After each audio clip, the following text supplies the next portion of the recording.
Thank you. As we were hearing the news there, the culling of badgers in both Gloucester and Somerset has begun overnight at the second year of a trial designed to eradicate bovine TB from cattle in England. Its critics say it's not working and it's inhumane as well. I've been talking to the Secretary of State for the Environment, Liz Truss.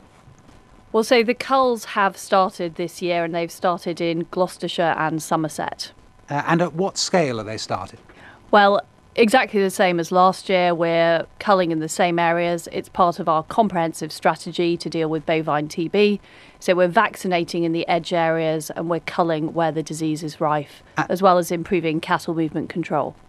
And you're doing so in spite of the fact that Professor David MacDonald, who sits on the board of Natural England, was the scientific advisor last time round, was on its scientific committee. He says the last set of culls were an epic failure. Well, in the last set of culls, we were able to remove 2,000 badgers, which is a significant portion of the population. And the countries that have successfully got TB free, like Australia, have done it through a comprehensive strategy, which also includes culling. And the reality is that leading vets are supporting the cull this year, both the British Veterinary Association and our own chief vet, Nigel Gibbons. Right, so the chief scientific advisor of Natural England is simply wrong.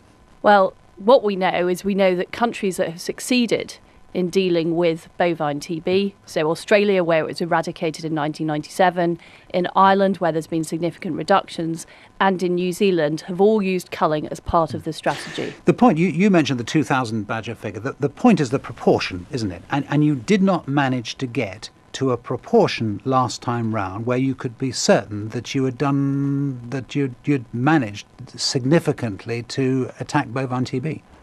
And that's why we're continuing with the cull this year. But what makes what makes you think you can do it this year if you didn't do it last? Well, we've already made significant progress in that we've removed 2,000 badgers. That is around half the population.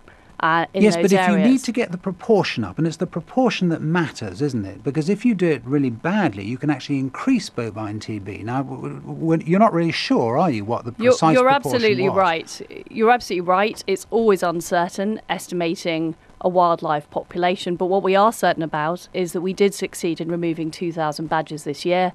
The chief veterinary officer has signed off this year's programme because he believes it will reduce TB across the board. Are you confident that you can get to the 70% figure that the scientists believe is the figure where you are really getting somewhere with bovine TB? And, we need to get to the 70% over a period of years. That's why we're continuing. That's why this is a 4-year programme. But surely you need to get to it in any 1 year, otherwise you could do damage.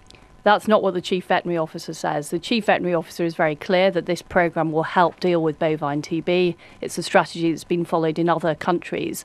And let's not forget, this is a serious issue. We have the highest level of bovine TB in Europe. The disease has proliferated and we need to deal with it for the future of our beef and our dairy industry and our nation's food security. When nothing was done, the disease increased significantly, and that's why we're pursuing culling as part of a comprehensive strategy which includes vaccination and cattle movement controls as well. You didn't meet the criteria last time, did you, for the trials being deemed humane? The standard was no more than 5% of the badgers had been shot, taking more than 5 minutes to die. Those standards weren't met. Are they going to be this time? Well, the vast majority did achieve the humaneness target, and we have taken on board the recommendations of the independent panel to make sure that we've improved training so it is fully humane this year. Well, so you're confident, are you, that that figure can be reached? We are absolutely confident that we've taken on board all of the recommendations of the independent panel to ensure that we do act with humaneness this year. Oh, so you are confident, actually, that you will meet that target, that target that a lot of campaigners regard as extremely important. Well, that can be met this time round. We have taken the steps to improve humaneness based on the recommendations of the independent panel. Elizabeth Truss, thank you very much. And let us turn to Dominic Dyer, who is the Chief Executive of the Badger Trust, Head of Policy at Care for the Wild, is on the phone now. Good morning. Good morning. What do you make of what you've just heard? Well, this policy has been a disastrous failure. There's no doubt about it. If you look at 2013, we spent over £10 million, probably £5,000 per badger. We didn't get 70%, the target figure, as you've just mentioned. We probably reinforced the spread of the disease in the animals that are left. It was very inhumane. maybe 5 to 10% of the animals or more took 10 minutes to die, multiple gunshot wounds, crawled off and died in very painful situations. She says that's not going to happen this time round. We've got no independent monitoring, have we? We've been in the High Court fighting this government to put in place an independent expert panel for this year. They've refused. They've refused because the National Farmers Union has said to them, we don't want independent scrutiny of our marksmen. We couldn't get the targets last year. If you scrutinise them more closely, we will have more infringements on humaneness and safety and won't be able to get this job done. Well, the thing is being overseen, isn't it, by government scientists, and they are going to be independent, aren't they? They're not going to allow themselves to be used by the government. Well, one of those independent scientists or independent monitors employed by the Animal Health Veterinary Laboratory has been a whistleblower that gave 2 stories recently to the Sunday Times to indicate that, he saw huge infringements of the licences last year. He was with shooters who went onto golf courses or near areas of residential housing who were willing to take shots and stalk badgers that were going to put the public at risk. So, we've got no confidence, I'm afraid, that the government-employed monitors will be independent or be willing to speak out if there are infringements of the licence. We should have proper independent monitoring. That's what the public expect. That's what MPs expect.